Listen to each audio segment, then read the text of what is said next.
जीवन में सफल होने के लिए आपको सफल लोगों की आदतों, जो बाकी दुनिया के लोगों में नहीं है, का अध्ययन करके उनको आत्मसात करना चाहिए। यह इंपॉर्टेंट है क्योंकि यह आपको सुपरस्टारडम तक पहुंचाएगा और आपकी सफलता का मार्ग प्रशस्त करेगा। लेकिन आपको पहले यह डिफाइन करना होगा कि आपके लिए सफलता का अर्थ क्या है। कुछ के लिए यह अधिक धन कमाने, काम पर प्रमोशन प्राप्त करने या अधिक प्रभाव प्राप्त करने के बारे में हो सकता है। कुछ सफलता को लर्निंग और अपस्किलिंग के साथ साथ अपने करियर और बिजनेस में तरक्की के रूप में डिफाइन करते हैं। और जब आपकी सफलता की डेफिनेशन क्लियर हो जाए तब सफल व्यक्तियों की आदतों का अध्ययन और अभ्यास करना इंपॉर्टेंट है। चलिए आज बात करते हैं उनकी डेली हैबिट्स के बारे में। फ्रेंड्स, अगर आपने चैनल को अभी तक सब्सक्राइब नहीं किया है तो please like, share and subscribe. कभी भी हार नहीं मानना। सफल लोग जानते हैं कि कठिन समय भी बीत जाता है। आपको शायद यकीन न हो कि अलीबाबा के फाउंडर जैक मा और एलन मस्क जैसे लोग काफी मुश्किल दौर से गुजरे हैं।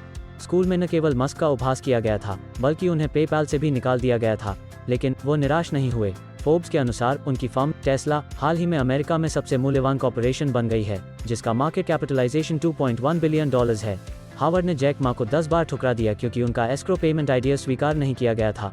उन्हें KFC में नौकरी के लिए भी ठुकरा दिया गया था। इसके बावजूद वह चीन के और दुनिया के सबसे धनी लोगों में से एक बन गए। यदि आप अपने आप को एक कठिन परिस्थिति में पाते हैं तो आप अपने लक्ष्य को एडजस्ट कर सकते हैं, लेकिन आपको हार नहीं माननी चाहिए। हर सफलता की मंजिल में एक लागत शामिल होती है। विचारों की एक लिस्ट बनाएं। आप बिल गेट्स के व्यस्त कार्यक्रम को देख सकते हैं। वो हर विचार और योजना पर नजर रखने के लिए नोट्स लिखते हैं। एक और सफल अरबपति रिचर्ड ब्रैंसन की भी यही प्रैक्टिस है। रिचर्ड एक जुनूनी स्क्रिबलर हैं। लंदन की एक कॉन्फ्रेंस में गेट्स ने अपनी अंतिम टिप्पणी करने के लिए अपनी जेब से कागज के कुछ टुकड़े निकाले। रिचर्ड ब्रैंसन बताते हैं कि नोट्स उनकी जेब में रखे एक कागज के टुकड़े पर अंकित थे। सफल लोगों की आदतों का अंदाजा नोट्स लेने की इस बेसिक प्रैक्टिस से लगाया जा सकता है। एक मिनट की योजना बनानी चाहिए। जब टाइम मैनेजमेंट की बात आती है तो बिल गेट्स का नाम जरूर आता है। टेलीग्राफ अखबार की माने तो उन्होंने अपने टाइम टेबल को 5 मिनट के अंतराल में विभाजित किया है।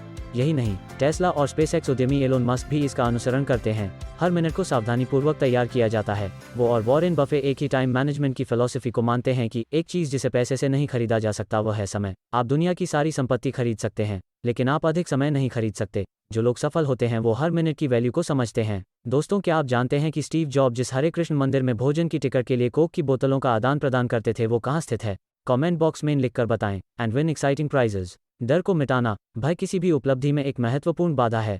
साहस के बिना असाधारण परिणाम प्राप्त करना असंभव है। क्या आप जानते हैं कि वॉरेन बफे कभी सार्वजनिक रूप से बोलने से इतना डरते थे कि एक दिन वो अस्वस्थ हो गए? स्कूल में और अपने ग्रेजुएट वर्षों के दौरान वो भाषण देने से आशंकित थे। उन्होंने खुलासा किया कि उन्होंने एक पब्लिक स्पीकिंग कोर्स को छोड़ दिया था और किसी भी कीमत पर प्रेजेंटेशन देने से परहेज किया।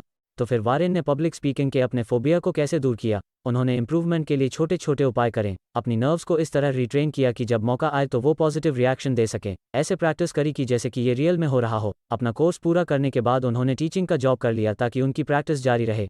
खूब पढ़ाई करना। पढ़ना सफल लोगों की सबसे विशिष्ट आदतों में से एक है। क्या आप किसी ऐसे लीडर से मिले हैं जो पढ़ने से इनकार करता हो? पढ़ना आपको महान और सफल लोगों के विचारों को समझने और उन जगहों की यात्रा करा देता है जहां आप कभी भी शारीरिक रूप से नहीं जा सकते। और पढ़ाई करके आप जीवन के कई पहलुओं में खुद को सुधार सकते हैं। अपनी भूख को खत्म मत होने दो। पागलपन जरूरी है। कोई भी भविष्यवाणी नहीं कर सकता था कि 1976 में स्टीव जॉब्स और स्टीव वोजनियाक द्वारा अपने माता पिता के गैराज में उठाया गया एक कदम इस सदी में महत्वपूर्ण साबित होगा। स्टीव को तब एक बड़े संकट का सामना करना पड़ा जब उनके बोर्ड ऑफ डायरेक्टर्स ने उन्हें 1985 में अपनी कंपनी से निकाल दिया क्योंकि वे उनके मैकिन्टोश के आइडिया में विश्वास नहीं करते थे। मैकिन्टोश, जो आज मैक के नाम से जाना जाता है, एप्पल द्वारा डिजाइन, निर्मित और बेचे जाने वाले पर्सनल कंप्यूटर्स हैं।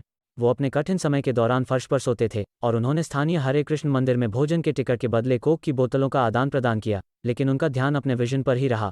अपने सहकर्मियों और दोस्तों के साथ उन्होंने 1985 में नेक्स्ट और 1989 में पिक्सा एनिमेशन स्टूडियो की शुरुआत की। एप्पल 1997 में दिवालिया घोषित होने के कगार पर था। नेक्स्ट की खरीद पर बातचीत करने के लिए जॉब्स को आमंत्रित किया गया, जिसके कारण एप्पल के CEO के रूप में उनकी वापसी हुई। 1 साल से भी कम समय में कंपनी फिर से प्रॉफिट में आ गई।